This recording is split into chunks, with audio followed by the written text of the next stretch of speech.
Hello and Assalamu alaikum viewers. My name is Muhammad Ahmed Marketing Wala and I am a level 1 student at Rehan School, Islamabad campus.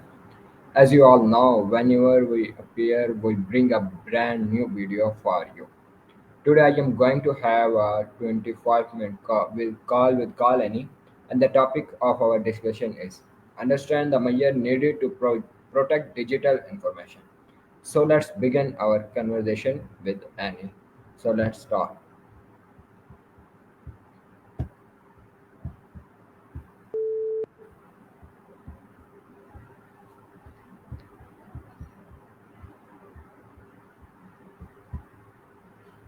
Hello, Annie. My first question: what is digital information security?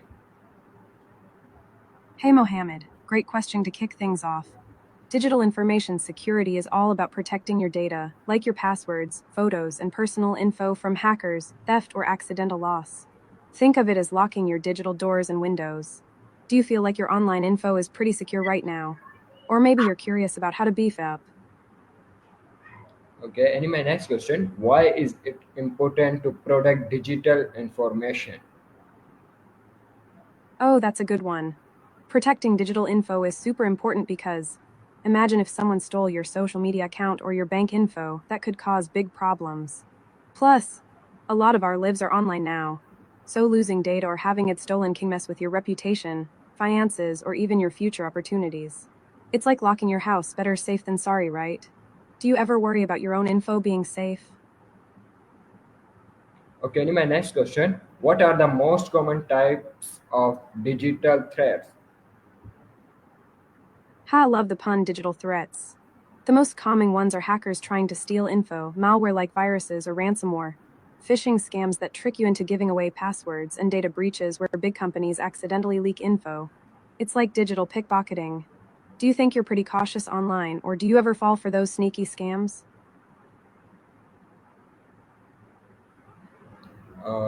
Sorry, Annie. Repeat the answer.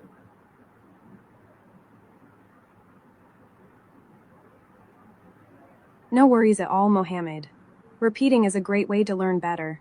Plus, I'm here to help you remember all the sneaky threats out there.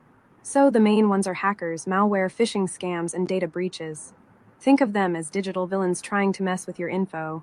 Do you want some tips on how to spot or avoid these threats? ChatGPT, I don't understand. Please again explain. Of course. Think of digital threats as the bad guys of the internet. 1. Hackers. In People who simple try to. word. ChatGPT, please explain Ha! in simple word. Absolutely, Mohammed. Here's a simple way. Digital threats are like digital bullies. They try to steal your stuff or trick you. The main ones are hackers, viruses, fake messages, and big companies accidentally sharing your info. Does that make it clearer? Or should I turn it into a quick story? Okay, Annie, my next question. What is data encryption and how does it protect information? Great question. Think of data encryption like locking your secrets in a special box that only you have the key to. When you send info, like a message or password, it gets scrambled into a secret code. Only someone with the right key can unlock and read it. So even if a bad guy intercepts it, they just see gibberish. Encryption keeps your info safe from prying eyes. Ever used a secret code or seen someone scramble their message? Okay, Annie, my next question. What is the role of password in digital security? Ah, passwords are like your digital keys. They lock your account so only you can open them. A strong password makes it super hard for hackers to guess or break in. Think of it as your personal secret handshake, unique and hard to copy. Do you have a favorite password trick? Or maybe a funny story about trying to remember one? Okay, Annie, my next question. What are the most common type of what are the most common types of digital threats? Ha, I see what you did there. You mean threats, right? The most common types are hackers trying to break in, viruses that mess up your files, fake emails that trick you, and big companies accidentally leaking info. It's like digital villains trying to sneak into your house. Want some tips on how to spot or avoid these threats? Okay, Annie, my next question. Uh, what is the role of password in digital security? Oops, you already asked that one. But no worries, it's a good one. Passwords are like your digital secret keys. They keep your accounts locked so only you can get in. A strong password is like a tough lock, hard for hackers to crack. Ever tried creating a super tricky password? Or maybe you use a password manager. Okay, my next question. How does multi-factor authentication increase data security?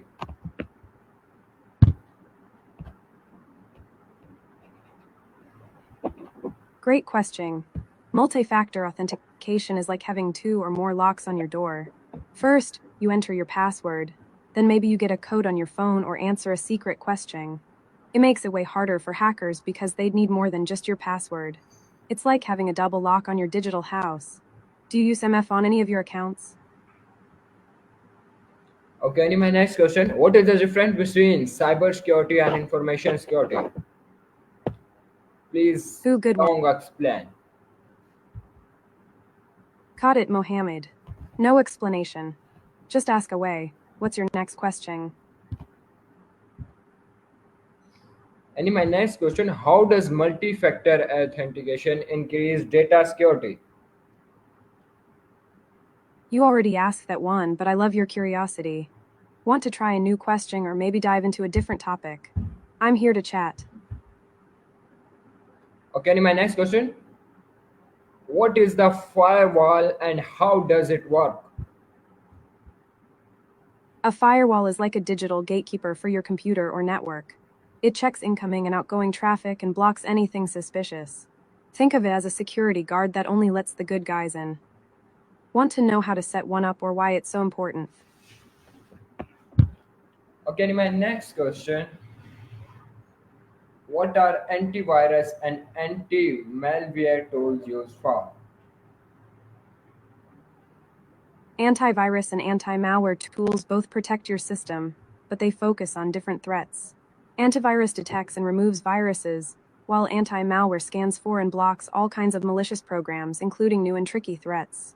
Using both together gives you stronger protection against all types of digital bad guys. Want some tips on choosing the best tools? Okay, and my next question, what is the importance of updating software regularly? Great question. Updating software is like giving your device a health checkup.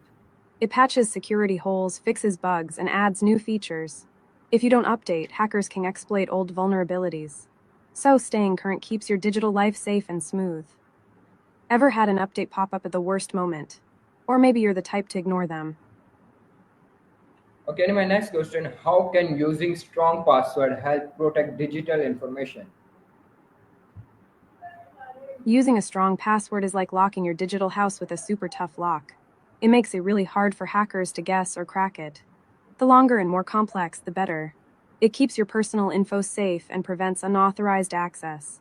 Do you have a go-to trick for creating strong passwords? Or maybe a funny story about forgetting one?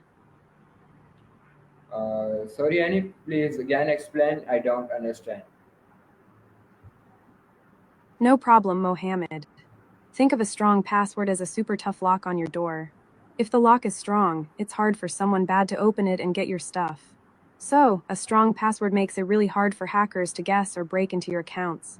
Does that help? Or want me to come up with a fun analogy? Okay, and my next question, what are some characteristics of a strong password? Great question. Here are some tricks. 1. Use a mix of uppercase, lowercase, numbers, and symbols. 2. Make it at least 12 characters long. 3. Avoid common words or easy guesses like password or your name. 4. Use a phrase or a sentence and turn it into a password. 5. Don't reuse passwords on different sites. Ever tried turning a favorite song lyric into a password? It's fun. Want me to help you come up with one? Okay, and my next question, what is phishing and how can you protect yourself from it? How you mean phishing, right? It's like digital phishing. Bad guys send fake emails or messages pretending to be someone trustworthy, trying to trick you into giving away your info. To protect yourself, be suspicious of strange emails or links. Never share passwords or personal info via email. Check the sender's email address carefully. Use two-factor authentication for extra security. Ever received a suspicious message? Or maybe you've caught a fish in real life? Okay, Annie, my next question. What is phishing and how can you protect yourself from it? Ha, you're funny. You mean phishing, right? It's like a sneaky fishhook in the digital ocean. Bad guys send fake emails or messages pretending to be someone trustworthy, trying to trick you into giving away your passwords or info. To protect yourself, be cautious with unexpected messages. Don't click on strange links. Never share your passwords. Verify the sender's email carefully. Ever had a fishy email? Or maybe you're a pro at spotting them. Okay, Annie, my next question. What is the Ready when importance? Sorry, why should public Wi-Fi be avoided when accessing sensitive data? Great question. Public Wi Fi is like a busy coffee shop with lots of people. Hackers can eavesdrop and steal your sensitive info, like passwords or bank details, if you're not careful. It's safer to use your mobile data or a VPN when dealing with private stuff. Think of it as choosing a private, secure spot rather than a noisy cafe. Ever had to do something important on public Wi Fi? Or do you always wait for your secure connection? Okay, Annie, my next question. What is the importance of data backups? Excellent question. Data backup is like having a safety net. If your computer crashes, gets hacked, or you accidentally delete something, your backup saves the day. It keeps your important files safe and lets you recover quickly. Have you ever lost stuff and wished you had a backup? Or maybe you're super organized and already do it. Okay, Annie, my next question. How can using cloud storage help or hurt digital information security? Using cloud storage is like having a secure digital vault outside your house. It keeps your files safe from hardware failures, theft, or accidents. Plus, you can access your stuff from anywhere. But it's important to choose a reputable provider and use strong passwords. Think of it as renting a safe in a secure bank. Ever used cloud storage? Or maybe you're curious about which one is safest. Okay, Annie, my next question. What is meant by secure browsing data? Great question. Secure browsing data means your online activity, like the websites you visit, what you click, and your info is protected from prying eyes. It's like having a private chat in a soundproof room. Using HTTPS pins and private browsing modes helps keep your data safe from hackers and trackers. Ever noticed that little padlock in your browser? Or wondered what it really means? Okay, Annie, my next question. How do privacy setting on social media help protect your data? Social media privacy settings help protect your data by letting you control who can see your posts, personal info, and contact details. By adjusting these settings, you limit access to your information, safeguarding your safety, reputation, and digital identity. Staying informed about platform updates and reviewing your privacy controls ensures you keep control over what's shared and who sees it. It's like having a digital shield around your personal life. Want tips on how to set these up? Okay, Annie, my next question. Why should you limit app permission on your smartphone? Great question. Limiting app permissions is like giving out only the keys you trust. If an app has access to your camera, location, or contacts, it can collect data you might not want shared. Too many permissions can lead to privacy breaches or even security risks. By restricting permissions, you keep your personal info safer and prevent apps from spying on you or misusing your data. Think of it as being selective about who gets to peek into your digital life. Ever had an app ask for permissions and you weren't sure why? Or do you prefer to keep things tight?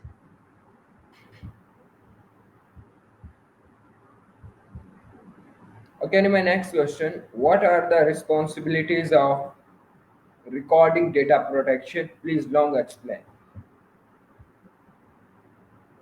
Wow, that's a really important question, Mohammed. Recording data protection responsibilities is like being the guardian of a treasure chest filled with sensitive information. It's about making sure that personal data, like your name, address, or financial info, is kept safe from theft, misuse, or accidental loss. First, organizations have a duty to collect only what they need, no extra data. That way, they minimize risk. They should also store data securely, using encryption and strong access controls, so only authorized people can see it. Regularly updating security measures and monitoring for breaches is crucial too, like having a security guard on duty 24/7. Another responsibility is transparency, letting users know how their data will be used, stored, and shared. This builds trust and allows people to make informed choices. Plus, organizations must give users control over their data, such as the right to access, correct, or delete it. And let's not forget training staff. Everyone handling data should understand their role in protecting it. They need to follow strict policies and procedures, like a digital code of conduct. Finally, in case of a breach, organizations are responsible for responding quickly, notifying affected users, and fixing the vulnerabilities. This accountability is key to maintaining trust and complying with laws like GDPR. So, in short, data protection responsibilities are about safeguarding privacy, ensuring transparency, and being accountable, like a digital bodyguard for personal info. Does that make sense? Or would you like me to break it down further? Okay, and my next question: what is GDPR and how does it protect your data? And please explain full form. GDPR. That's a big one. Full form General Data Protection Regulation. It's a law from the European Union designed to give people more control over their personal data. Think of GDPR as a set of strict rules for companies and organizations that handle your info. It makes sure they are transparent about what data they collect, why they collect it, and how they use it. Plus, it gives you rights, like accessing your data, correcting mistakes, or even deleting it if you want. It also requires organizations to get clear consent before collecting data, and they must protect it with strong security measures. If they mess up or get hacked, they're legally responsible and have to notify you quickly. Basically, GDPR acts like a shield, ensuring your data isn't misused or mishandled. It's about respecting your privacy and giving you power over your personal info. Ever heard of GDPR before? Or do you think other countries should have similar laws? Okay, and my next question: what are digital rights and how are they related to data protection? Ooh, good one. Digital drives are like virtual filing cabinets, places where you store your files, photos, videos, and documents online or on your device. Examples include your computer's hard drive, USB sticks, or cloud storage like Google Drive or OneDrive. Now, how are they related to data protection? Well, since they hold your valuable info, protecting these drives is super important. If someone hacks into your device or cloud account, they can access your data. That's why you should use strong passwords, enable encryption, and keep backups. Also, be cautious about sharing access or leaving your drives unattended. Think of it like locking your house, security is key. Ever had a scare with a lost drive or hacked account? Or do you keep your files super secure? Okay, and my next question: what is the role of an IT security policy in an organization? Great question, Mohammed. An IT security policy is like the rulebook for keeping a company's digital world safe. It sets clear guidelines on how employees should handle data, use devices, and protect the organization's info. Its role is to prevent cyber threats, data breaches, and unauthorized access. It tells everyone what's allowed and what's not, like password rules, device usage, and how to respond if something suspicious happens. Think of it as a safety manual. Everyone knows their part in keeping the digital environment secure. Without it, chaos can break out and sensitive info could be at risk. Ever worked in a place with a strict security policy? Or maybe you think your own digital habits are pretty secure. Okay, and my next question: how can training help employees protect digital information? Training helps prevent impulsive actions and protects digital info by educating employees about cybersecurity best practices. It builds awareness of potential threats like social engineering, phishing, and unsafe sharing. When staff know how to handle sensitive data, recognize suspicious activity, and follow security protocols, they become a strong line of defense. Overall, training creates a security conscious culture. reducing risks and ensuring safer digital environments. Ever had a moment where better training could have saved you from a mistake? Okay, and my next question. What is data loss prevention DLP? Please explain the full form DLP and question answer. All right, And give Mohammed. me constant DLP. answer. Hey, Seth. Nice to meet you. I'll keep the answers steady and consistent, short, clear, and friendly. Anything else you want to ask or chat about? I'm all ears.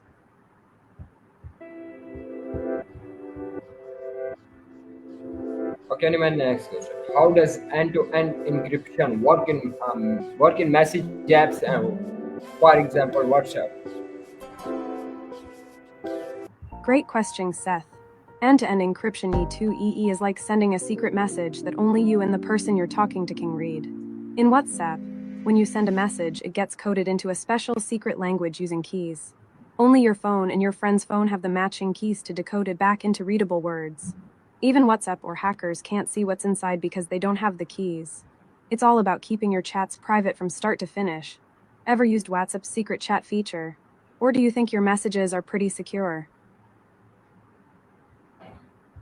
Okay, and my next question. What are digital certificates and how do they help in securing data? Hey Seth. Digital certificates are like digital IDs or passports for websites and online services. They prove that a website is legit and trustworthy. When you visit a site with a certificate, your browser checks it to make sure it's really who it claims to be. This helps prevent hackers from creating fake sites to steal your info, like a digital badge of authenticity. They also enable encryption, so any data exchange stays private. Basically, digital certificates build trust and keep your data safe while you're browsing or sharing info online. Ever seen that padlock icon in your browser? That's a sign of a secure, certified site. Okay, and my next question. What is the ethical sorry my second last question. What is ethical hacking and how does it help protect digital information? No worries, Seth. Ethical hacking is like hiring a friendly hacker to test your digital defenses. They try to find weak spots in systems, networks, or apps, legally and with permission, to see where bad guys might get in. By doing this, organizations can fix those vulnerabilities before someone malicious does. It's a proactive way to protect data, prevent cyber attacks, and strengthen security. Think of it as a digital security checkup, like going to the doctor before you get sick. Ever wondered what it's like to be a white hat hacker? Okay, very nice. My last question. What is ransomware and how can user protect themselves from it? Hey Seth. Ransomware is a nasty type of malware that locks up your files or computer and then demands money, like a digital ransom, to unlock them. It's like a digital kidnapper holding your data hostage. To protect yourself, always keep your software updated, use strong passwords, and back up your files regularly. Be cautious about clicking on suspicious links or opening unknown attachments. And of course, use good antivirus and anti malware tools. Think of it as locking your doors and having a security system, better safe than sorry. Ever had a scare with ransomware or know someone who did? Okay, viewers, that was my today call. Annie, see you in a new video. Until then, take care. Then Allah Hafiz. Long live Pakistan. Thank you very much, Annie. Oh wow, Seth, you're awesome. Thanks for the chat. Really enjoyed it. You're super curious and smart. Keep it up. Until next time, take care, stay safe, and Allah Hafiz. Allah Long live Pakistan. Zinda, Anything else you want to say or Zindabad. ask before you go? Pakistan Zindabad. Sindabad. Love.